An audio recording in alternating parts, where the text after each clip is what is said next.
सूरत हाल है, जरा सरहद की भी बात आपको बताते हैं, क्योंकि सरहद पार चीन के साथ भी हमारे मामलात है और चीन लद्दाख के अंदर इस वक्त खीमा जन है पिछले 2 साल के दौरान। और अब खबर यह है कि एक बार फिर दोनों तरफैन के बीच बातचीत हो सकती है। बिल्कुल, एक बार फिर से बातचीत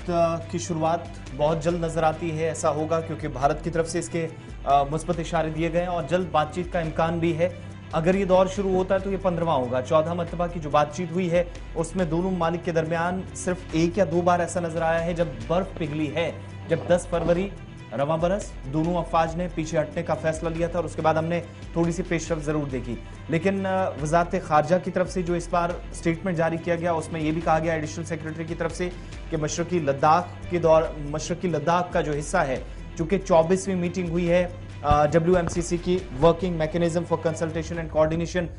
भारत चीन के बॉर्डर के जो मसाइल हैं उनके हवाले से यहाँ बातचीत हुई है, तफसीली गुफ्तगू हुई है और मशरकी हिस्से के अंदर जो कुछ मसाइल अभी तक हैं तफसीली गुफ्तगू के दौरान ये तय पाया है कि बहुत जल्द बातचीत भी की जाएगी अगर ऐसा दोबारा इसका इम्कान है। हालांकि अभी चीन की तरफ से भी इंतजार होगा, वहां भी वजारत खारजा की तरफ से इस पर बातचीत होगी, जहां पर आखिरी मरतबा दोनों के दरमियान 15वें दौर की जो बातचीत हुई थी वो मार्च के दूसरे हफ्ते में हुई थी, 11 मार्च को हुई थी। लेकिन कोई खास उसके बाद फर्क इस मीटिंग का नहीं देखा गया। उसके बाद 2 मरतबा ये खबरें आई कि मशरकी हिस्से में पेंगोंग झील के आसपास चीन की तरफ से 2 अलग अलग पुल्स बनाए जा रहे हैं। जो कुछ सैटेलाइट तस्वीरें सामने आई अमेरिका के एक इदारे की तरफ से जारी की गई, यानी 15 दौर की मीटिंग के बाद भी वो तस्वीरें बताती थी कि मीटिंग का कोई खास फर्क इस बार नहीं पड़ा। एक बार फिर मीटिंग होगी, अब क्या चोशुल के मकाम को एक बार फिर से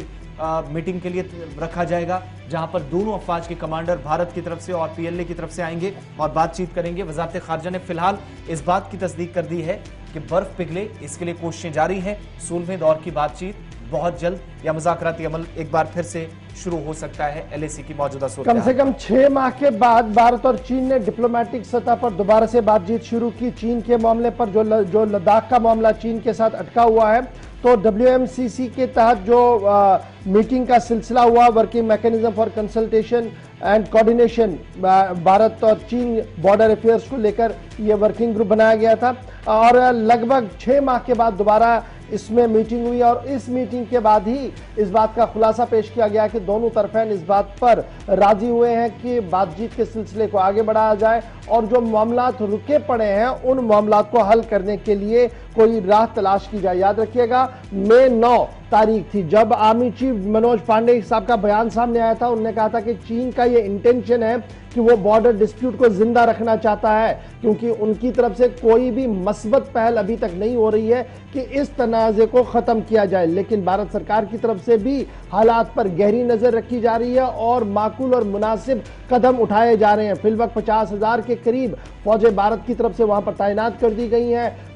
लेटेस्ट इक्विपमेंट्स, गैजेट्स और हथियार जो है वो लद्दाख की सरहदों पर पहुंचा दिए गए हैं। फिजा से लेकर जमीन तक हर तरह से नजर रखी जा रही है चीन पर और इस बीच जो सैटेलाइट इमेज आ रही है कई बार उन पर वजारत खारजा, वजारत दिफा ने खामोशी भी इख्तियार की और कई बार उनका जवाब भी दिया है। ताहम सूरत हाल ये है जो 9 मई को आर्मी चीफ की तरफ से साफ कर दिया गया था कि फिलहाल जमीनी सतह पर कोई बड़ी पेशरफ्त होते हुए नहीं नजर आ रही है, लेकिन बर्फ पिघले इसकी उम्मीद कल वर्किंग ग्रुप की तरफ से की गई है, जब उन्होंने भारत और चीन के साथ मिलकर एक बार फिर मसले को हल करने के लिए पेशकदमी की इजाजत दे दी है। और माना जा रहा है कि अब बहुत जल्द कमांडर लेवल की मीटिंग लद्दाख के अंदर होगी जिसमें मजीद